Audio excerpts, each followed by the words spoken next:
when President Hinckley announced that I would be the concluding speaker, I'm sure he was wondering if I could make it to the pulpit all right. He knows that I've just had my 94th birthday, so I'm in my 95th year, and so he would be wondering. He knows that my eyesight isn't very good now, but as my eyesight dims somewhat, I think my vision improves. My vision of the long road, my vision of what lies ahead. And so with all of you here this morning, I'm sure you would join with me in saying, what a marvelous time to be alive. And what a marvelous time to be a member of this church. And what wonderful it is for all of us to be living in the United States of America, and where we have the freedoms that we have, and the freedom of assembly and the freedom of religious meetings, gathering. When Ruby and I knelt in the Salt Lake Temple at the altar on September the 4th, 1930, holding hands and looking at one another, little did we ever realize what would lie ahead for us. We were two young people.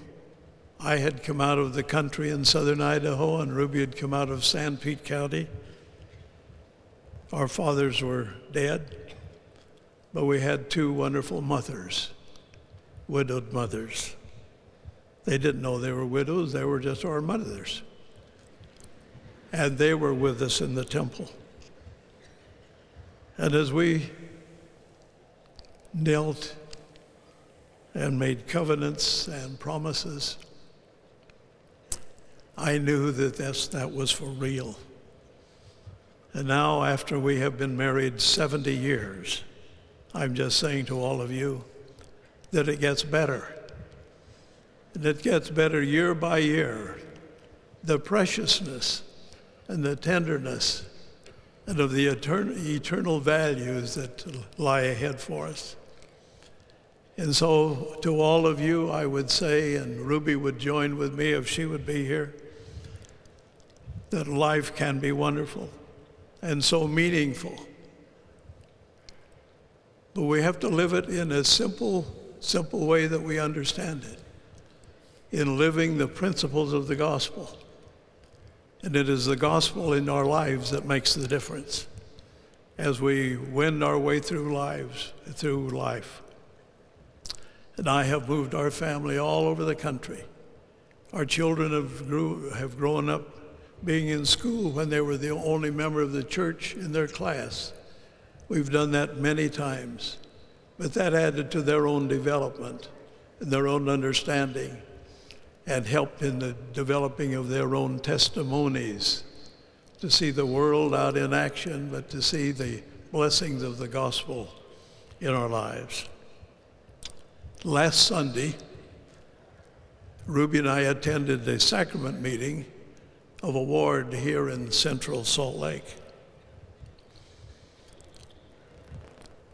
The meeting was most interesting, because in that ward they have some affluence, and then they have people who are living in halfway houses.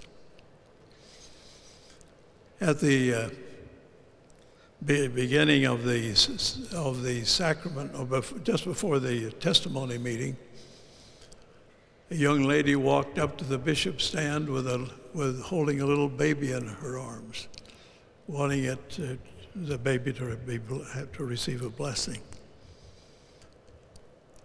The bishop stepped down and took the little baby, and the baby was blessed. Later on, during the testimony meeting, a little 7-year-old boy with his daughter, with his sister by the hand, she is 5 years old, they walked up to the pulpit, and he helped fix a little stool there for her to stand on. His 5-year-old sister. And he helped her as she bore her testimony. She would be about 5. And as she would falter just a little, he would lean over and whisper in her ear, this little loving 7-year-old brother. After she finished, he stood on the stool, and she stood watching him. And he bore his testimony. But she had that sweet expression on her face as she watched him. He was her older brother. But you could see that family love and relationship with those 2 little children. He came down from the stand, from the stool, took her by the hand, and they walked back down to take their seat.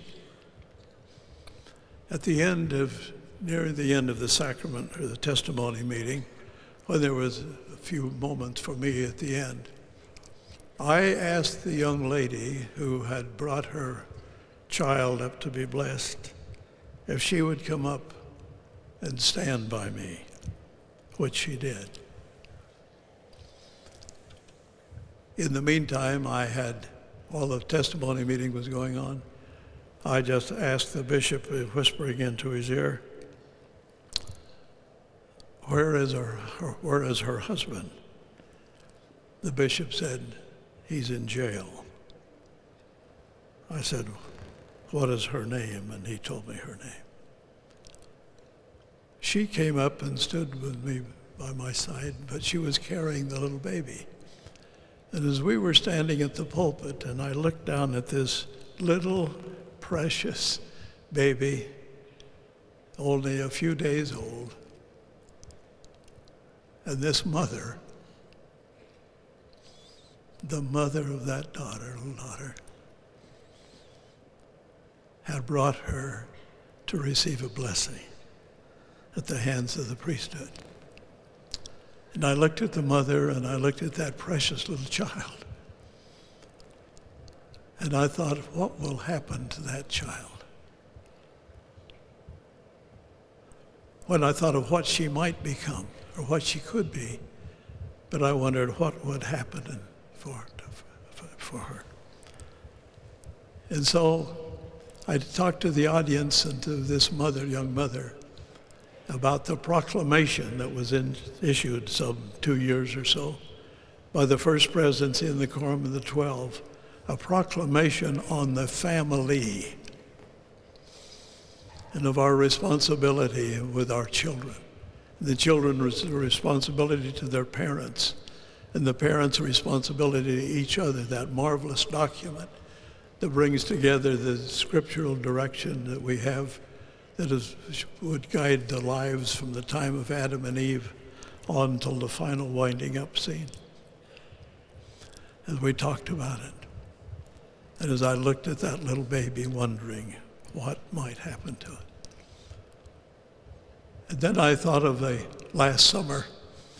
Ruby and I were up in Idaho for a little while, and we met some people from Mountain Home, Idaho, the Goodrich family. And Sister Goodrich had come by to see us and to say hello, and had brought her daughter Chelsea with her.